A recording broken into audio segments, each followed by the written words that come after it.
আল্লাহ রাসূল সাল্লাল্লাহু আলাইহি ওয়াসাল্লাম তিনি বলছেন, আনা আবি হুরায়রা রাদিয়াল্লাহু তাআলা আনহু قال قال رسول الله صلى الله عليه وسلم أرأيتم لو أن نهرا بباب أحدكم يغتسل فيه كل يوم خمس।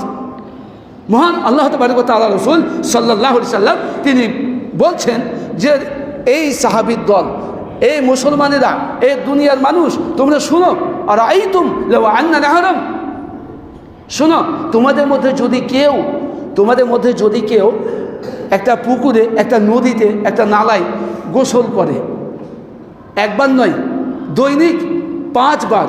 কয়বার বললাম? দৈনিক 5 বার। যদি একটা মানুষ দৈনিক 5 বার গোসল করে, তো বলো তো সেই লোকটার শরীরে কোন রকম ময়লা কুচলা থাকবে? আল্লাহ রাসূল জিজ্ঞাসা করছেন সাহাবীদেরকে যে লোকটা দৈনিক 5টা বার গোসল করবে, সুন্দর করে যদি গোসল করে, তাহলে তার শরীরে কি কোন রকম ময়লা কুচলা থাকবে? সাহাবীরা বলছেন, আল্লাহ রাসূল, আমরা যেটুকু বুঝতে পারছি যে একটা মানুষ 5 বার গোসল করলে আশা করে যায় তার শরীরে কোনো রকম ময়লা কুচলা থাকবে না।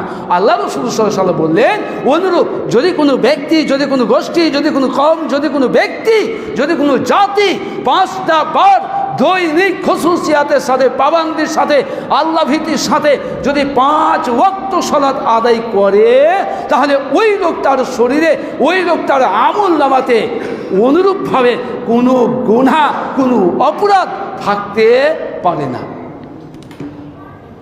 গুনাহ হতে পারে, যে না গুনাহ হবে না এমনটি না, গুনাহ হতে পারে, গুনাহ হয়ে যেতে পারে, গুনাহ হয়েছে, হচ্ছে, হবে, গুনাহ হতে পারে। কিন্তু আল্লাহ তাবারক ওয়া তাআলা রাসূল সাল্লাল্লাহু আলাইহি ওয়াসাল্লাম বলছেন যে যদি লোকটি 5 বার নামাজ আদায় করে, তাহলে তার শরীরে কোনো রকমের ময়লা কুচলা বা গুনাহ থাকবে না।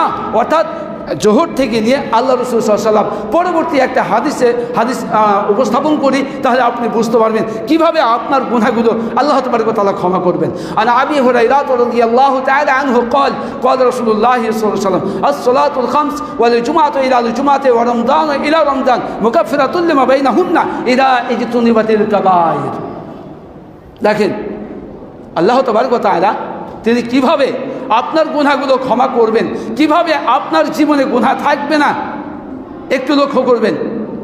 আল্লাহ তাবারক ওয়া তাআলা রাসূল সাল্লাল্লাহু আলাইহি ওয়াসাল্লাম বলছেন, একজন মানুষ যদি 5 ওয়াক্ত সালাত আদায় করে, নামাজ আদায় করে, তাহলে তার আমলনামাতে কিভাবে গুনাহ থাকবে না?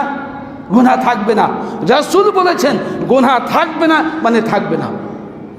চলুন, আল্লাহ রাসূল সাল্লাল্লাহু আলাইহি ওয়াসাল্লাম বলছেন আস-সালাতুল খামস, যদি কোনো ব্যক্তি 5 ওয়াক্ত নামাজ আদায় করে। ভালো করে শুনুন, সময় খুব ঘনিয়ে এসেছে, ইনশাআল্লাহ শেষের দিকে চলে এসেছি। তো আল্লাহ রাসূল সাল্লাল্লাহু আলাইহি ওয়াসাল্লাম বলছেন 5 ওয়াক্ত সালাত আদায় করতে হবে। জোহর আদায় করলেন, জোহরের সালাত আদায় করলেন, আস-সালাতুল খামস, 5 ওয়াক্ত সালাতের কথা এসছে। রাসূল সাল্লাল্লাহু আলাইহি ওয়াসাল্লাম বলছেন আস-সালাতুল খামস, যদি কোনো ব্যক্তি 5 ওয়াক্ত সালাত আদায় করে, তার মানে আপনি জোহরের সালাত আদায় করলেন, আপনি জোহরের সালাত আদায় করলেন, জোহর থেকে নিয়ে আসরের সালাত পড়তে আসলেন, জোহর থেকে আসর পর্যন্ত যে গুনাহ হলো, যে পাপ হলো, এর মধ্যখানে যে পাপ হলো, আপনি আসরের সালাত আদায় করতে আসলেন, উজু করলেন, হাতের দ্বারা গুনাহ হয়েছে, চোখের দ্বারা গুনাহ হয়েছে, মুখের দ্বারা গুনাহ হয়েছে, আপনার কিনা জবানের দ্বারা গুনাহ হয়েছে, পায়ের দ্বারা গুনাহ হয়েছে। আপনি যখন উজু করলেন, বিসমিল্লাহ বলে যখন উজু শুরু করলেন, বিসমিল্লাহ বলে যখন উজু শুরু করলেন, এই হাতের মাধ্যমে যে গুনাহগুলো হয়েছিল, আল্লাহ রাসূল সাল্লাল্লাহু আলাইহি ওয়াসাল্লাম বলছেন যে আপনার এই গুনাহগুলো এখান থেকে ঝরে পড়ে গেল, ধুয়ে পড়ে গেল, ধুয়ে দেওয়া হলো। এরপরে আপনি যখন কুল্লি করলেন, আপনার জবানের মাধ্যম দিয়ে যে পাপগুলো হয়েছে, ভুলগুলো হয়েছে, এই পাপগুলো আল্লাহ তাবারক ওয়া তাআলা ক্ষমা করবেন। আপনার মুখমণ্ডল, আপনার চোখ যখন ধৌত করলেন, অর্থাৎ অঙ্গ প্রত্যঙ্গ যখন আপনি একটা সালাত আদায়ের উদ্দেশ্যে যখন ওযু করলেন, এই ওযুর মাধ্যমে আপনার অঙ্গ প্রত্যঙ্গের মাধ্যম দিয়ে যে সব গুনাহগুলো হয়েছে, এই গুনাহগুলো আল্লাহ রাসূল সাল্লাল্লাহু আলাইহি ওয়াসাল্লাম বলছেন এই গুনাহগুলো আপনার ঝরে পড়ে গেল, ধোঁয়া চলে গেল। তাহলে আপনার এই অঙ্গ প্রত্যঙ্গের মাধ্যমে আর কোনো গুনাহ থাকলো না।